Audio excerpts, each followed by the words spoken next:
Una persona puede nacer con formas genitales típicamente de una mujer, pero en su interior puede tener testículos, o puede nacer con un falo que se considere más pequeño que el pene promedio, o con un escroto que esté dividido de manera que se asemeje más a unos labios vaginales. Es un estado intermedio entre un hombre y una mujer. En este sentido no hay una sola anatomía y no se determina ni la identidad ni la orientación sexual de una persona. Es una condición del ser humano. Parece un eufemismo, quizá volver sobre esa idea, pero las personas intersex hasta ahora han sido tratadas como propiedad de sus padres y sujetos de experimentación de los médicos. Y entonces son personas que tienen cuerpos que se alejan del binario. Ser intersex es tener características físicas, genéticas, anatómicas, visibles, es decir, condiciones anatómicas externas o internas que se diferencian del binario, se apartan de lo que tradicionalmente está asociado al cuerpo del hombre y al cuerpo de la mujer. Hay muchas variaciones posibles que involucran genitales, ovarios y testículos, patrones cromosómicos y hormonas. Es decir, las personas intersex tienen una combinación atípica de esas características, por lo que algunos aspectos de sus cuerpos son distintos. Ser intersexual es una categoría que se está dando a conocer, que es doble genitalidad o una particularidad genética. En mi caso yo soy genética, ¿ves? ¿Cómo me di cuenta que era una persona intersexual?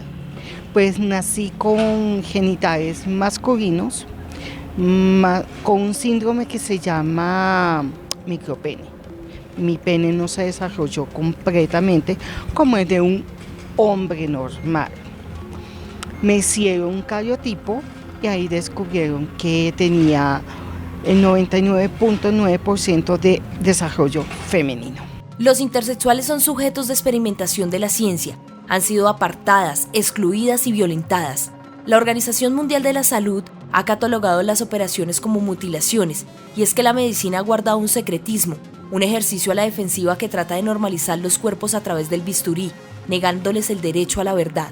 En Colombia, y me atrevería a decirlo casi a nivel global, el ser y el vivir siendo intersexual ha sido relegado a las márgenes, sobre todo por los procesos de normalización de los cuerpos intersex. Es decir, los menores de edad que nacen siendo intersexuales son corregidos a muy temprana edad. Sus cuerpos son normalizados a través del bisturí, de la cuchilla.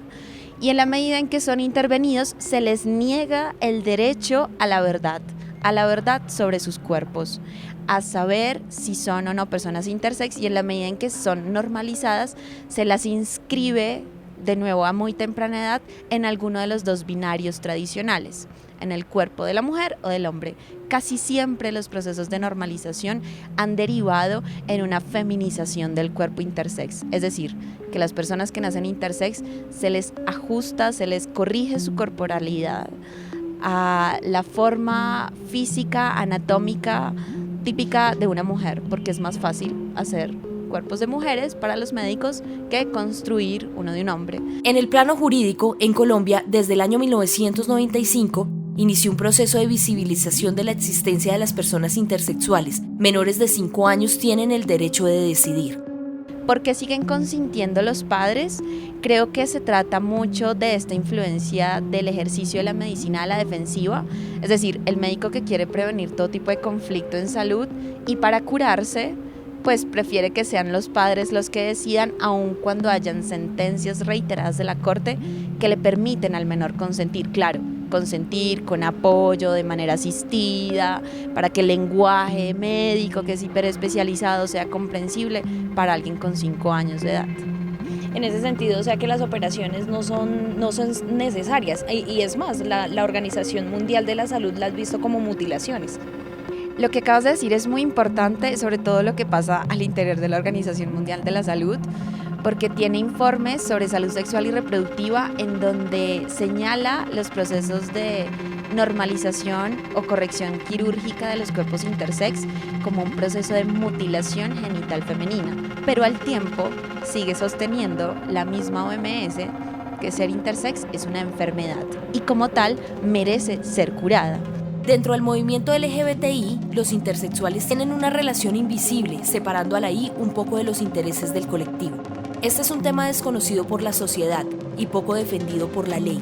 Y es que la sociedad ha complicado las cosas, definiendo únicamente en femenino y masculino, en lo blanco o negro, en azul para los hombres y en el rosado para las mujeres.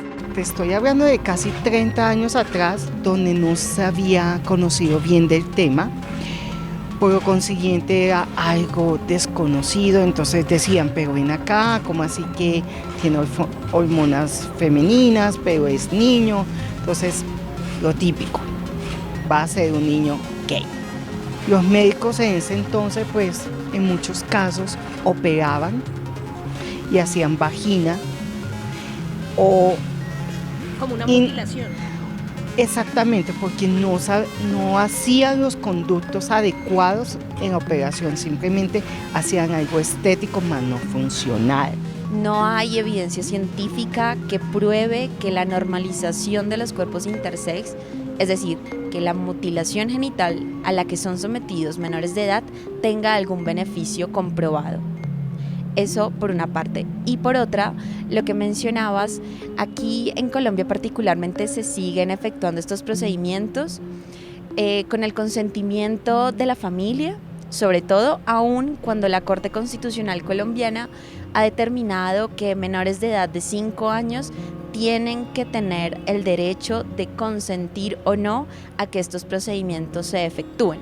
Desde el año 95, la Corte Constitucional inició un proceso de visibilización de la existencia de estos cuerpos intersex, de estas personas, a través de decisiones en las que de nuevo facultaba el ejercicio del consentimiento informado por parte de menores de edad ante decisiones que tienen una naturaleza irreversible sobre los cuerpos de las personas y definitiva.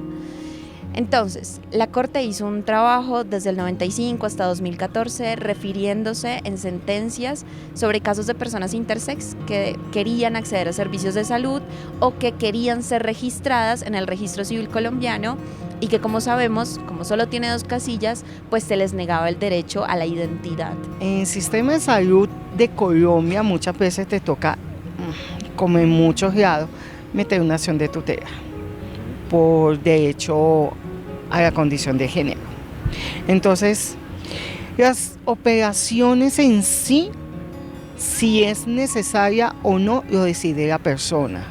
El movimiento intersex desde los 90 empieza a surgir con mucha más fuerza cuando estos menores que fueron medicalizados empiezan a crecer y a convertirse en adultos y a percibir que hay algo mal en sus cuerpos, pero que hay algo mal en medio del secretismo médico y de la connivencia con el silencio de sus familias, y que empiezan a tratar de hacer una arqueología de su propia historia y de sus cuerpos. Y cuando empiezan a descubrir la verdad, empiezan a reclamar la reivindicación de sus derechos. De nuevo, esto a inicios de los años 90, que se va acompañando con el proceso que hace la Corte Constitucional en Colombia. Pero esta gama del arcoíris LGBTIQ ha demostrado que existe una gama amplia de colores. Que es una relación que hasta ahora ha sido, de nuevo, de inclusión invisible. Tenemos la I en el acrónimo, pero es una I de invisibles.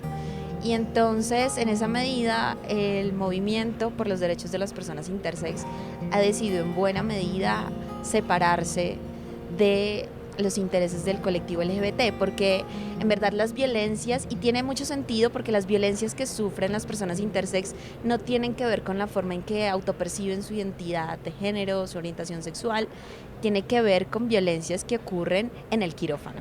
Fernanda es psicóloga, comunicadora social, activista y orgullosamente intersexual. Lo que pasa es que un genital no te define como hombre o como mujer.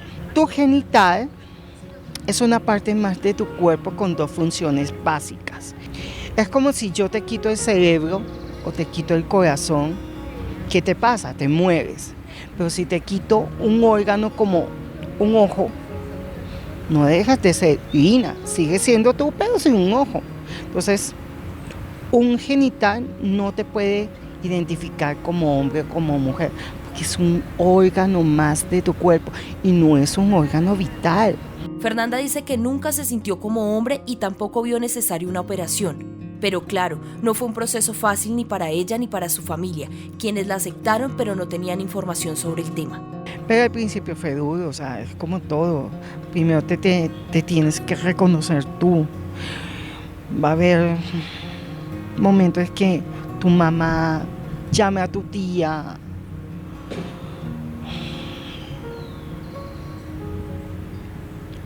Y le diga cosas duras. Y tú escuchas detrás de la puerta sin querer. Y eso te lleva a tomar una decisión no adecuada, porque tú dices, pero yo no tengo la culpa, yo nací así. Y luchas por demostrar a tu mamá que tú vales como persona, de que no es culpa tuya haber nacido así. Caí en depresión, dejé de comer. Llevo 10 intentos de suicidio. 10. Wow. La primera vez que me intenté suicidar, nunca se me va a olvidar. Fue un viernes, 7:30 de la noche. Me tomé un frasco de pastillas que tenía. Sufría del colesterol, entonces me mandaron pastillas para eso y yo me tomé el frasco de pastillas. En eso, como a los 10 minutos entró mi mamá, me imagino, y cuando desperté estaba en el hospital con mi abuela, mi papá, mi mamá y una doctora metiéndome una sonda. Tuvo estados depresivos muy fuertes hasta llegar al suicidio. No entendía qué era lo que pasaba con su cuerpo. Entró en un proceso de saber quién era. Luego de varias consultas médicas supo que era pseudohermafrodita, es decir, tiene las características físicas de una mujer, pero los códigos genéticos de un hombre. Mi proceso fue un poco más complicado, porque si tú naces con doble genitalidad te dicen, bueno, es hermafrodita y ya. Y por ley esperan cierto tiempo para que tú decidas con cuál te quedas o con cuál te identificas. En mi caso, pues mi cerebro, mi cuerpo, mi mente, mi todo se desarrolló fue como niña. Fernanda sabe que no es un fenómeno como muchas personas le han dicho. Es consciente que todo lo que no conocemos lo queremos juzgar, señalar y discriminar, que hacen falta conocimientos en políticas públicas a nivel salud y social, pero en este momento reconoce que sus genitales no la definen. Es una mujer que se quiere, se valora y se respeta, así en muchos casos la sociedad no lo haga. Pues es cuando se llega a organizaciones como esta, Colombia Intersex, en donde personas intersex están siempre abiertas para poder escuchar de nuevo, para poder oír el drama de las personas que han pasado por este tipo de violencias y que hasta ahora siempre han sido llamadas enfermas, monstruos. Entonces creo que esa es una tarea importante que adelanta la organización. Y al punto que hoy ayudo y apoyo a muchas personas, no solamente inter, sino gente que cae en depresión. Y la salud mental en Colombia ha decaído a un punto de que sabe más fácil suicidarte que ir a que te atiendan. La diversidad va más allá de un hombre o una mujer. Hoy más que nunca se debe reconocer las luchas simbólicas, sus voces y sus intereses. El mejor mensaje que yo le puedo dejar a todas esas personas que me están viendo: quiérete, valórate y respétate. Después que tengas esas 3 cosas, tienes todo.